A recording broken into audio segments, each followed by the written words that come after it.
ಅರ್ಥಶಾಸ್ತ್ರದ ಮೂಲ ಪರಿಕಲ್ಪನೆಗಳು.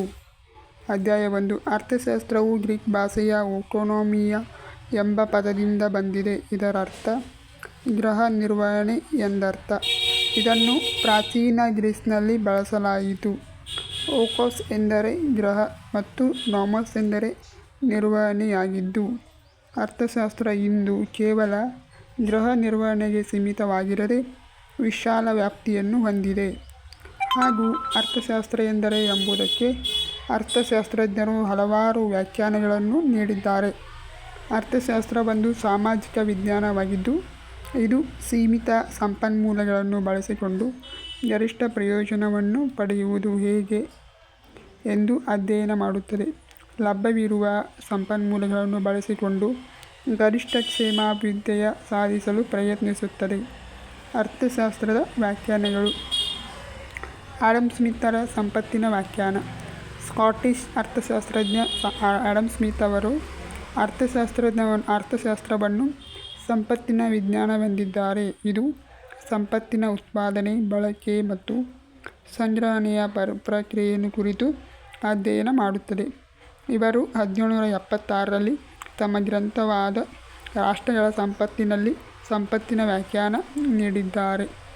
ಆಡಮ್ ಸ್ಮಿಥರವರನ್ನು ಆಧುನಿಕ ಅರ್ಥಶಾಸ್ತ್ರದ ಪಿತಾಮಹ ಎಂದು ಕರೆಯುತ್ತೇವೆ. ಕಾರಣ, ಅರ್ಥಶಾಸ್ತ್ರವನ್ನು ಕ್ರಮಬದ್ಧವಾಗಿ ಅಧ್ಯಯನ ಮಾಡಿದ ಮೊದಲಿಗರಾಗಿದ್ದಾರೆ. ಇವರು ರಾಜಕೀಯ ಅರ್ಥಶಾಸ್ತ್ರ ಎಂಬ ಪದ ಬಳಸಿದ್ದಾರೆ. ಬಂಡವಾಳಶಾಹಿ, ಕಾರ್ಮಿಕ ಶ್ರಮ ವಿಭಜನೆ, ಮಾರುಕಟ್ಟೆಯ ಕಾಣದ ಕೈ, ಆಧುನಿಕ ಮುಕ್ತ ಮಾರುಕಟ್ಟೆ ಎಂಬ ಪರಿಕಲ್ಪನೆಗಳನ್ನು ನೀಡಿದ್ದಾರೆ. ಇವರು ಸಂಪ್ರದಾಯ ಪಂಥಕ್ಕೆ ಸೇರಿದ ಅರ್ಥಶಾಸ್ತ್ರಜ್ಞರಾಗಿದ್ದಾರೆ. ಭಾರತದಲ್ಲಿ ಅರ್ಥಶಾಸ್ತ್ರದ ಮೂಲವನ್ನು ಕೌಟಿಲ್ಯನ ಅರ್ಥಶಾಸ್ತ್ರದಲ್ಲಿ ಕಾಣಬಹುದು. ಆರ್ಥಿಕ ನೀತಿ ಮತ್ತು ಸಪ್ತಾಂಗ ಸಿದ್ಧಾಂತದ ಬಗ್ಗೆ ತಿಳಿಸುವ ಗ್ರಂಥವಾಗಿದೆ. ಕೌಟಿಲ್ಯನ ವಿಷ್ಣುಗುಪ್ತ ಮೌರ್ಯ ಮನೆತನದ ಪ್ರಧಾನಮಂತ್ರಿಯಾಗಿದ್ದು, ತಕ್ಷಶಿಲೆ ವಿಶ್ವವಿದ್ಯಾಲಯದಲ್ಲಿ ಪ್ರಾಧ್ಯಾಪಕರಾಗಿದ್ದರು. ಇವರನ್ನು ಭಾರತೀಯ ಅರ್ಥಶಾಸ್ತ್ರದ ಪಿತಾಮಹ ಎಂದು ಕರೆಯುತ್ತೇವೆ. ಕೌಟಿಲ್ಯನ ಅರ್ಥಶಾಸ್ತ್ರ ಗ್ರಂಥವು ಸಂಸ್ಕೃತದಲ್ಲಿದ್ದು, ಮೈಸೂರಿನ ಓರಿಯೆಂಟಲ್ ಗ್ರಂಥಾಲಯದಲ್ಲಿದ್ದ ಅಂದಿನ ಗ್ರಂಥಪಾಲಕ ಆರ್. ಸಾಮಶಾಸ್ತ್ರಿಗಳು 1905ರಲ್ಲಿ ಪತ್ತೆ ಹಚ್ಚಿ ಇದನ್ನು 1909ರಲ್ಲಿ ಇಂಗ್ಲಿಷ್ ಭಾಷೆಗೆ ಭಾಷಾಂತರಿಸಿದ್ದರು. ಭಾರತದ ಆರ್ಥಿಕ ಸುಧಾರಣೆಯ ಪಿತಾಮಹ ವಿ. ನರಸಿಂಹರಾವ್ ಅವರು ಭಾರತದ 9ನೇ ಪ್ರಧಾನಮಂತ್ರಿಯಾಗಿದ್ದರು.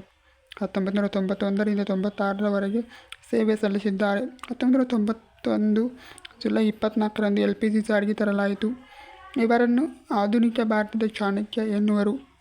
ಕಾರಣ, ಆರ್ಥಿಕ ಹಿಂಜರಿಕೆ ಒಳಗಾಗಿದ್ದ ನಮ್ಮ ಭಾರತವನ್ನು LPG ಘೋಷಣೆ ಮಾಡುವುದರ ಮುಖಾಂತರ ಅರ್ಥಶಾಸ್ತ್ರವನ್ನು ಸಮತೋಲನಕ್ಕೆ ತಂದವರಾಗಿದ್ದಾರೆ.